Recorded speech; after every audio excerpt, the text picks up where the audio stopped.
get 10 through 24, it gets real hard real fast.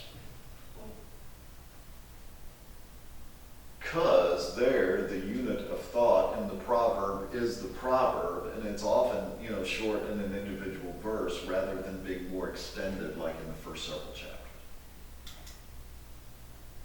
Now, to be fair, many Old Testament scholars think there is more structure, many contemporary Old Testament scholars think there is more structure in Proverbs 10 through 24 than what older scholars thought. Older Old Testament scholarship saw them as just almost random. And Bruce Waltke, if you're interested in studying this further, Bruce Waltke, W-A-L-T-K-E, has been at the forefront of arguing for a stronger sense of literary cohesion in chapters 10 through 24. And also, if you're interested in, we've already illustrated that actually a lot of these proverbs are really hard to translate because they're really ambiguous. And due to those challenges and difficulties, Proverbs are just deceptively difficult interpretively. On the surface, they look very simple wisdom for your life. A proverb a day keeps the counselor away. And I do think the Proverbs are very, very helpful. I don't do this always, but often in seasons of my life, I will read. The idea, I think, I first got it from the practices of Billy Graham, who would read a chapter of Proverbs per day, and he just followed the day of the month. Which means you only get chapter 31 half the time. Except for that, that just helped me. Just that little memory trigger thing, kind of helped me. And I will often read a chapter of Proverbs per day in particular seasons of my life. Don't do it all the time. But I do find it to be helpful and good for my spiritual development.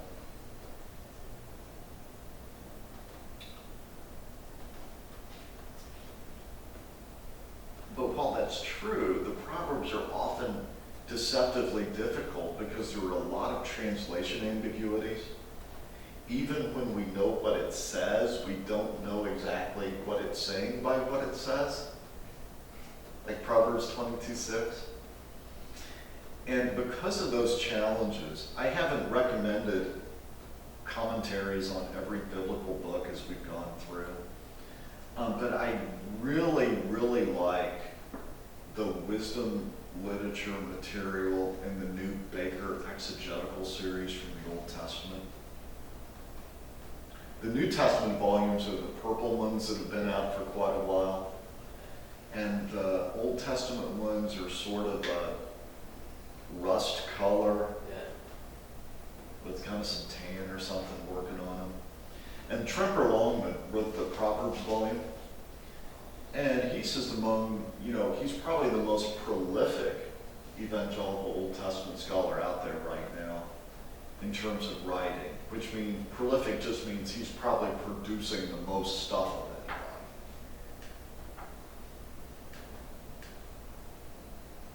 anybody. But he's not just producing a lot of stuff, he's producing really good stuff.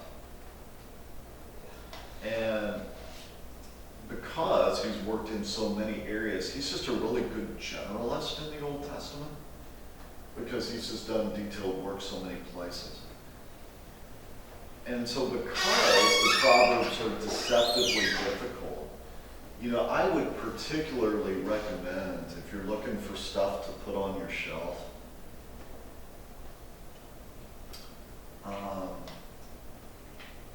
When I wanted something good to put on my shelf from Proverbs, Longman's what I put on my shelf.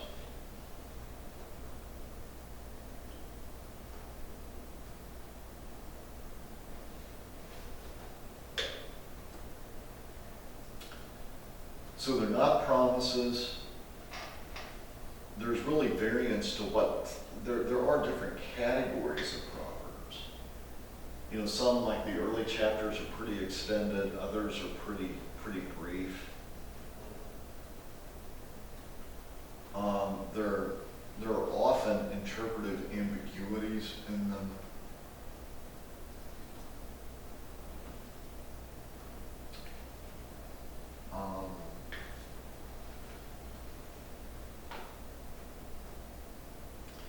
Especially in chapters 10 through 24.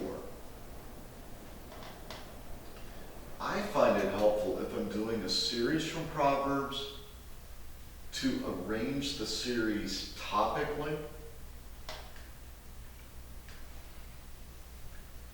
and to cluster together Proverbs that relate to that theme from throughout chapters 10 through 24, and to sort of just combine some stuff.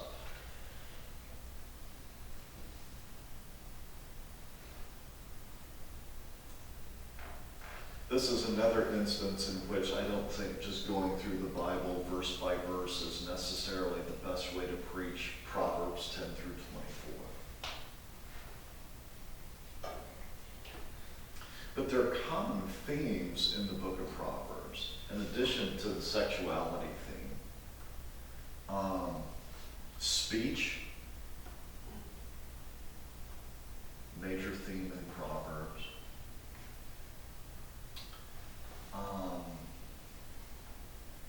We could talk about just a whole list of things.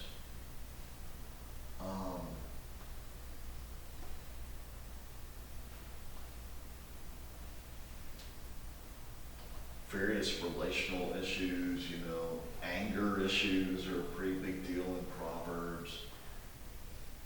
Treating others justly and fairly, pretty big issue in Proverbs.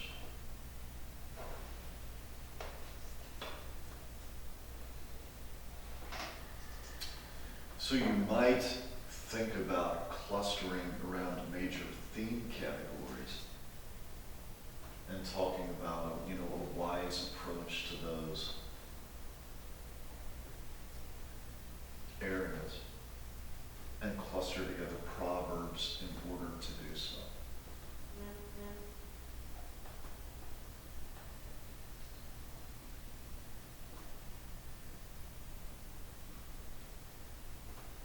It's interesting to think about how to structure a sermon on Proverbs.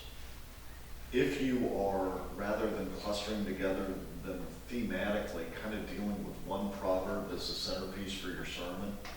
Because it's, Proverbs are typically, especially out of chapters 10 and following, and 1 through 9 is a little different, but chapter 31 is a little different. But most of the stuff in the middle, it's pretty brief.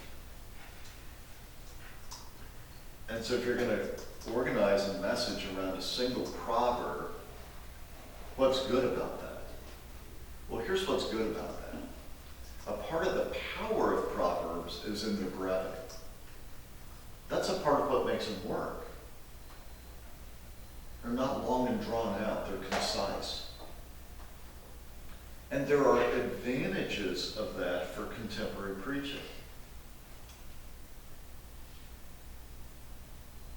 Why? Well, think about everything that's going on in marketing out there.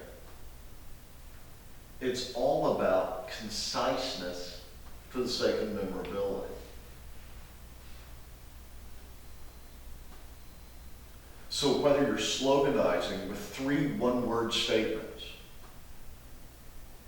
like everybody seems to do on their website, or trying to make sure that you can fit it on the back of a t-shirt, or on the back of a bumper sticker if you're going retro. Conciseness is a big deal. Proverbs are concise. So while it might be helpful sometimes to cluster together a series of proverbs around a topic, I've also done the opposite and made one proverb the centerpiece for a sermon and made it like a spoke or like a hub off of which I build spokes, using the proverb as a refrain. Now remember, like I already said, proverbs are observational. They're not, thus saith the Lord statements. They are, look around you and see how life works statements. Certain behaviors just have certain byproducts. Certain choices just have consequences. So the way Proverbs work is they say, look, and really wisdom literature in general works this way. Okay, this kind of life brings this kind of result. This kind of life brings this kind of result. What kind of life do you want? You can make the choices, but you don't choose the consequences. That's how wisdom literature works. You can choose to pursue satisfaction in life through the accumulation of power and wealth. You can choose that. But don't assume that by making that choice, you can also choose which of the consequences are going to come your direction. One of the best ways to think about how wisdom works is through agriculture. What the people at Covey call the law of the farm,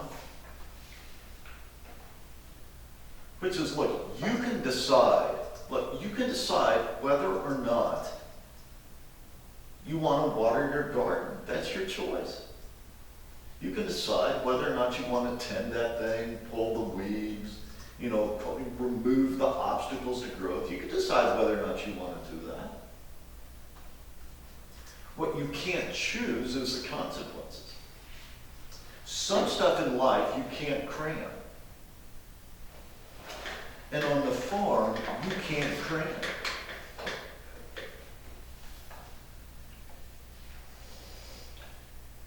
What you sow, you reap.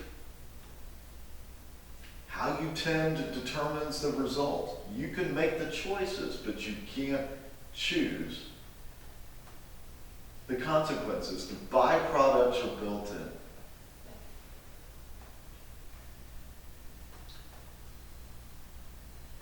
And as Paul will say in Galatians 6, do not be deceived. God is not mocked. What a man sows, he reaps. And that's how the Proverbs work.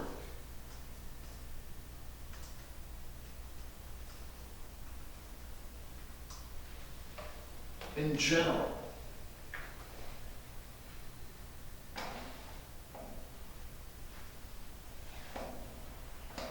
so it's observational wisdom from how life works. You and I know that God is creator, and thus the fingerprints of God are on this, and the nature and character of God are on this. That's why Proverbs 8:22 and followings talks about wisdom being present at the creation of the world. I think is because it's acknowledging that the wisdom of God is embedded in creation.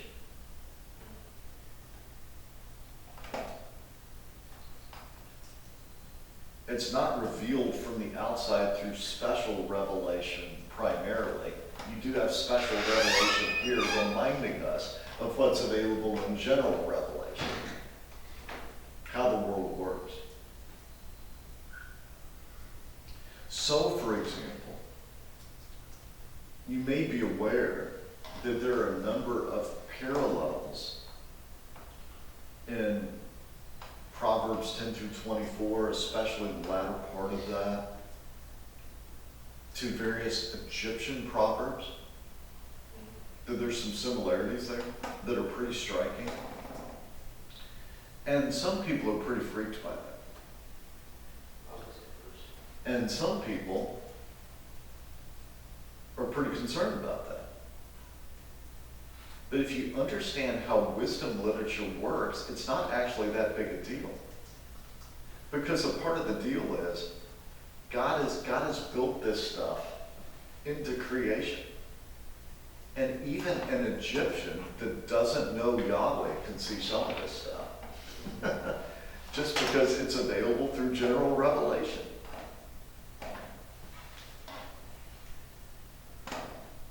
That's how I see it. I mean, that stuff doesn't threaten me at all.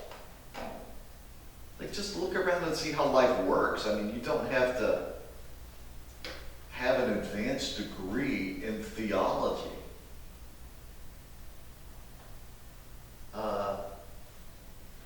to appreciate the basics of biblical wisdom. Just look at the byproducts of different choices and decisions. Do you really want this or not?